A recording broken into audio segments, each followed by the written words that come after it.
upon a time, model trains were a bustling business, a must-have for kids at Christmas time. While the hobby has cooled off in recent years and the internet has changed how models are sold, there is still one destination here in New York for model train enthusiasts. Matt King found it, and the man whose immense knowledge powers the business. We have a lot of airplanes, I would say. Die-cast and collectible civilian planes are important. Red Caboose Hobbies. Alan Spitz treats the listed opening and closing times of his Midtown hobby shop as approximations. He once locked a still browsing customer in his basement store and then left for the night. That is true, yes. One time. A recording of a railroad crossing bell guides customers inside from 45th Street and down 2 flights of stairs to walls of cases filled with model locomotives, train cars, and other vehicles, coated in dust and organized in a way few but Alan can comprehend. Lose track of things? Yes, absolutely.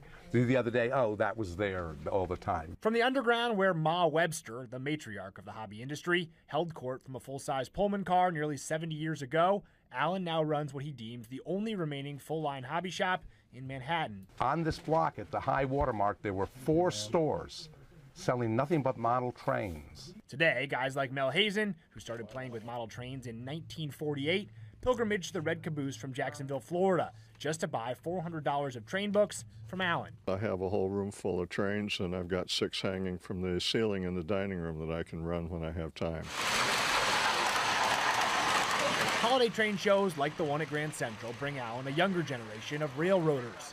If they wish to buy their first train set in person, they too must navigate his labyrinth and pay tribute to its only full-time resident, Lionel the cat. It's actually a reasonably useful selling aid. Internet killed the hobby shop, but in one Manhattan basement, we find a survivor. Which is a very specialized turnout that's equilateral. Red Caboose attracts customers from all over the world looking for obscure parts, vintage pieces, and to ask Alan some questions whenever he decides to open up. Yes, actually, I'm fairly inured to work. Yes, I like it. Yes, I do. Yeah. Well suited to my vocation, yes. Well suited to his vocation. Matt King joining us live in the studio.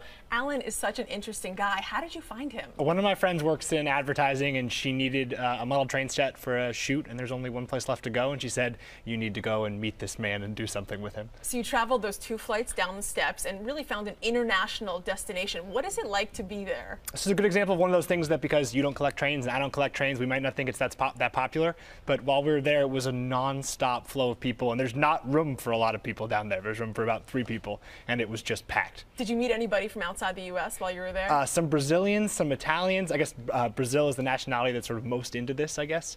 So who knew? Go figure, who knew? Yeah. Matt King, thanks for that. That was so cool.